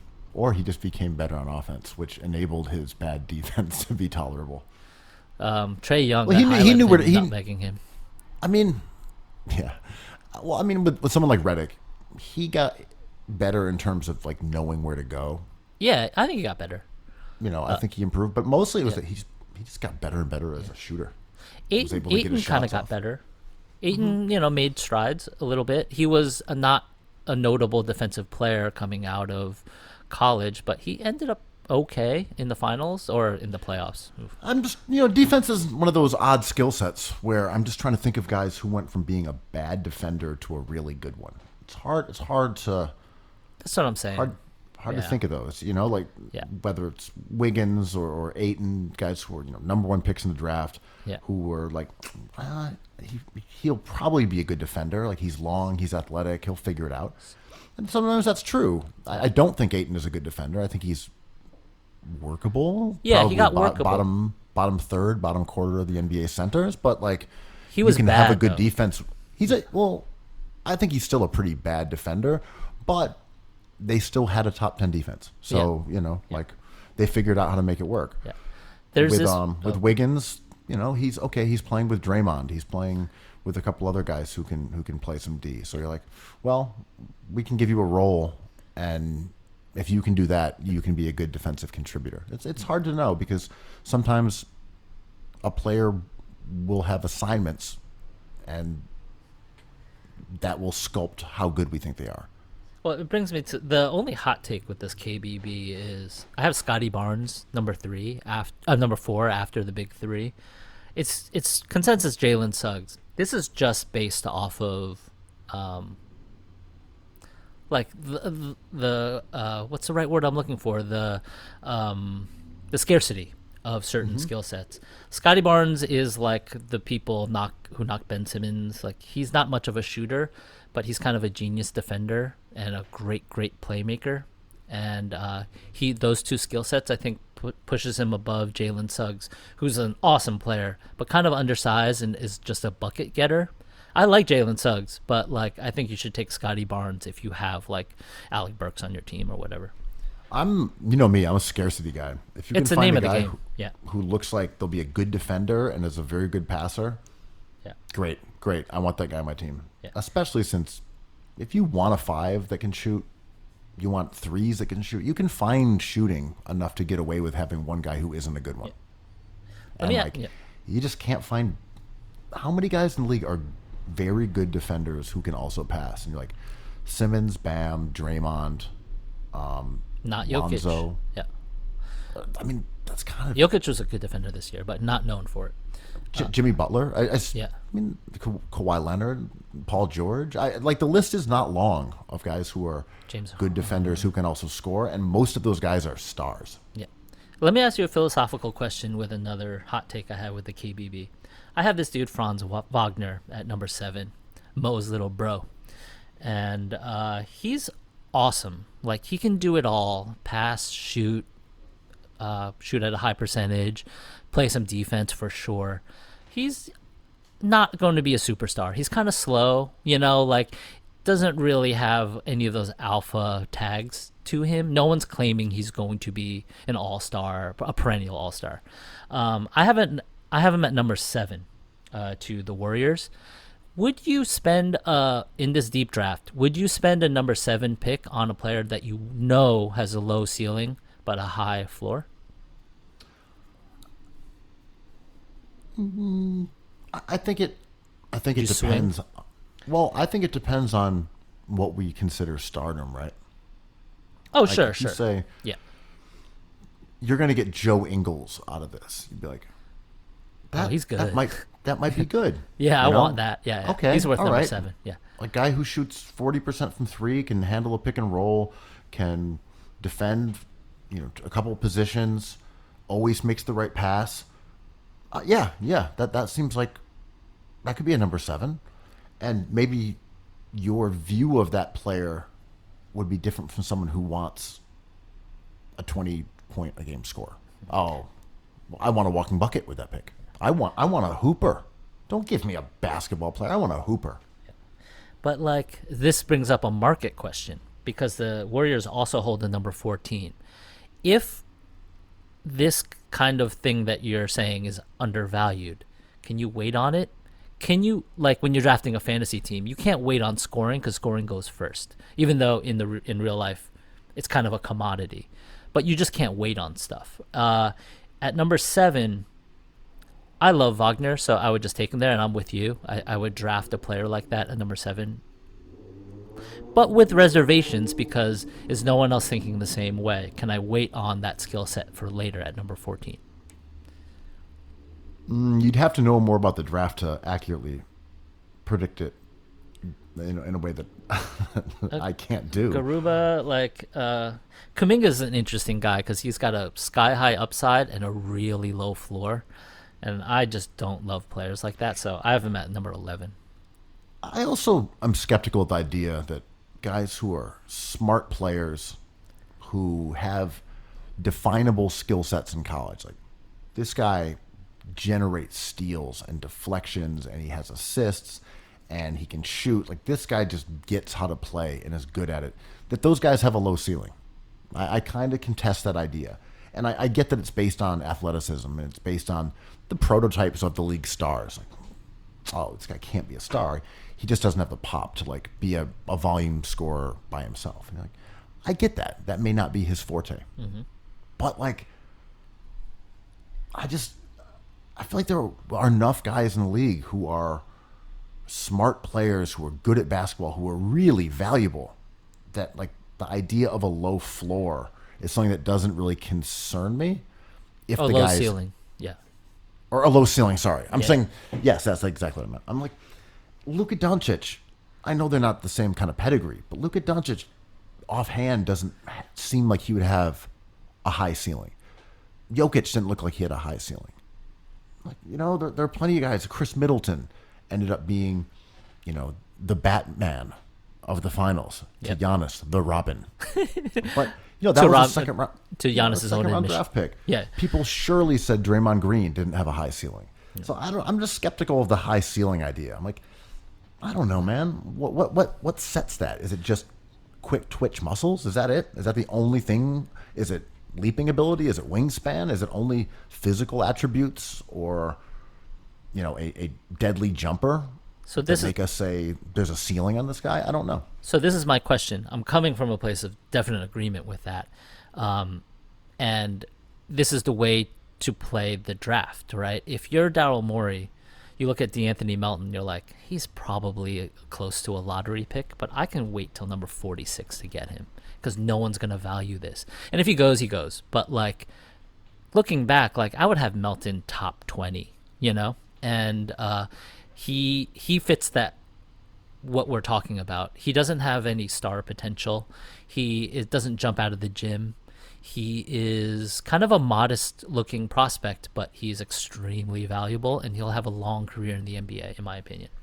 I mean, these ideas, these adjectives just strike me as like vestiges of the past, even though we've gotten smarter. But you have to play against them, right? You have to assume that there's certain GMs that still believe this, and you have to get the best value for you, knowing that there's this bias. And of course, sometimes it doesn't work out because nothing is set in stone, right? So you could take a guy and be like, this guy's a smart player, really good passer, good shooter, knows how to be in the right spot. And they play and you're like, oh shit, he can't get around anybody. He can't get his shot off. Yeah. He's not quick enough to stay in front of guards on the switch. He's cooked. Can't play in this league. I can't believe it's been a year, but that was my Obi Toppin fear, right? It's like, yeah, of but course Obi Toppin's Obi Toppin's the other way around. You know, they don't say, well, he doesn't have much of a ceiling because he's a bad passer. Doesn't see the floor well, so his ceiling is really low. Maybe they do. I'm just not up on this. I mean, they said people thought he was going to get Rookie of the Year. I'm just like, just from dunking? Maybe, you know, like, but he doesn't do. I love Obi Toppin, don't get me wrong, but I don't think he's like a good player yet. I don't think he comes out in college as like a good prospect necessarily compared to other guys like Halliburton. But let me talk about what the Knicks, since let's go quickly. I like that. Yes. All right. So Knicks have picks 19 and 21. Mm-hmm. I know you just said quickly as a nice, apt, appropriate play on words. The GOAT. We're just talking about also a testament to us being an hour and 48 minutes into the pod. Mm-hmm. But yes, Knicks picks 19 and 20. Andrew Kuo, what are you doing with them? Stay put unless there's a really great deal we haven't heard of. The rumors is they offered those two picks to try to get into the 10, 11, 12, 13, 14 slot, and no one was biting because this draft is pretty deep. I think because it's deep at 19 and 21, they're still in the area to get useful guys, whether they be old or have a little like issue with one part of the game. It's not that different than players that are towards the end of the lottery, unless there was a deal out there. You know how weird I am about the Knicks. Unless there's a really good deal out there, I don't think they should offer, or they should not go through something just to do something. Lillard's the wrong fit. Lillard's awesome. He's the wrong fit. Don't give up players for him. If Karl Anthony Towns is available and we don't know about it, yeah, okay. that would be cool, you know. But none of the deals that we've heard about benefit the Knicks, and the Knicks might not win that many games next year. So I would just re-sign Noel and draft 2 first-round picks and ride. So outside of those potential wrinkles, 19 and 21 are probably going to have the same amount of candidates, literally except for one, because they will be picked at 20 by someone else. Couple names, quick descriptions. Who would you like the Knicks to take in that 19-21 range if they stay put? I mean, there's like Jalen Johnson, but who might go earlier. So there's a wide disparity, but he's like a Duke guy who's like a small forward. Chris Duarte is old, who can like knock down shots like you wouldn't believe. He would just step in and just be like... He's actually Obi older Toppin's son. Yeah, exactly. Remember correctly. Yeah. There's Zaire Williams. Like, it depends. It's going to be an amazing draft because I think there's 2 or 3 players that might tumble drastically, and it's hard to tell. Like, is Corey Kispert going to be a 7 pick, or is he going to be a 17 pick? If the Knicks see like a player like Cooper, Sharif Cooper, who I'm kind of out on now, he's just a little too small. But like at pick 21, that might be cool. Some people have Sharif Cooper going in the lottery. He's like a really nice passer, but he's tiny. He reminds me of like DJ Augustine or Jared Jack, or really good pros, but he's a bit small, and you can roast him on defense, and he's not an excellent When I'm shooter. looking at the NBA Draft Net, they have Keon Johnson and Isaiah Jackson as potentially going to the Knicks. I wouldn't.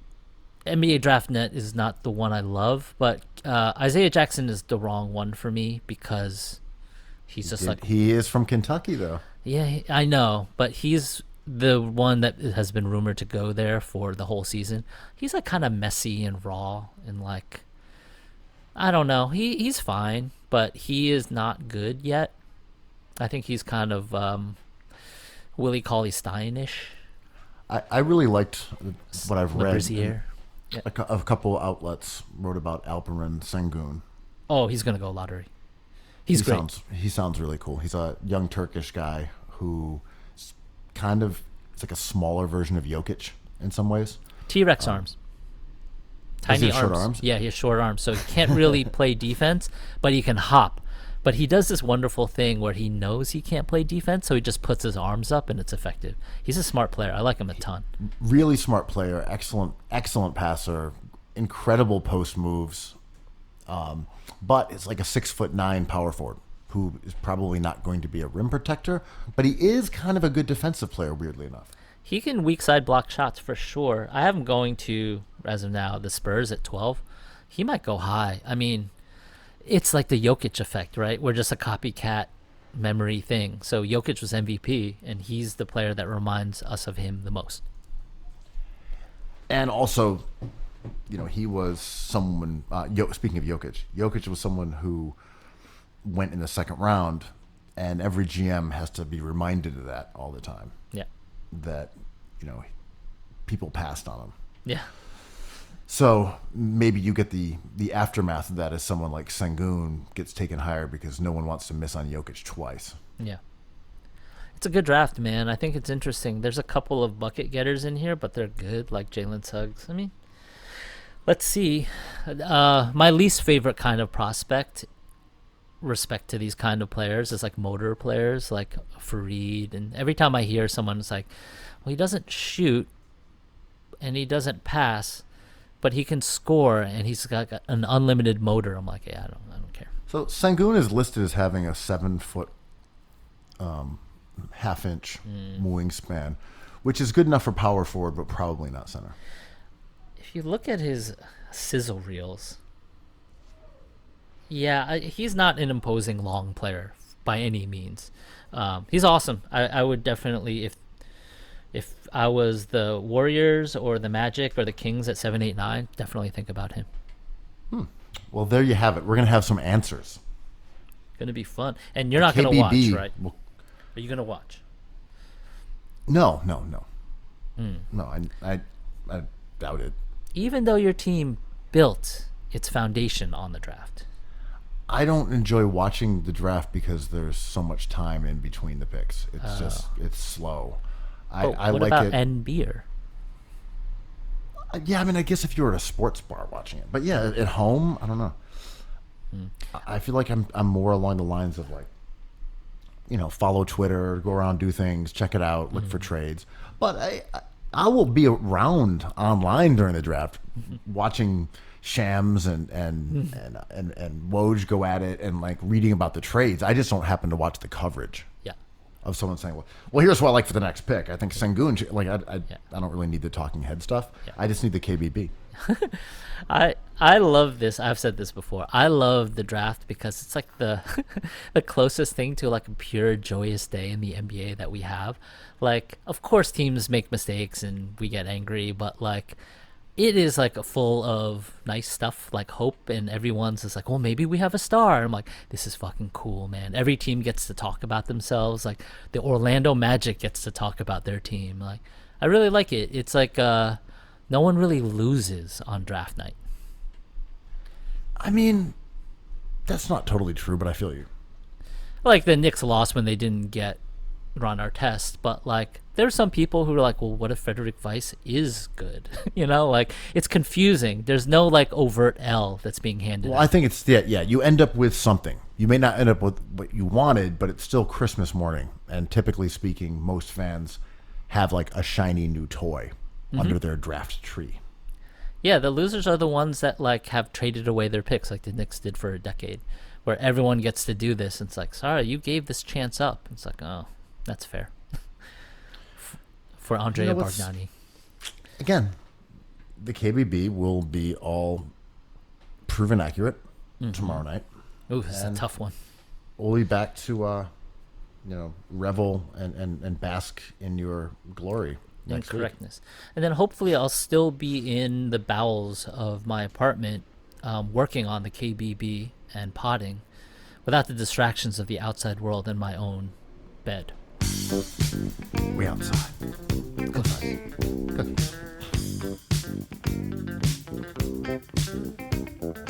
I love cookies. I love cookies. I love cookies.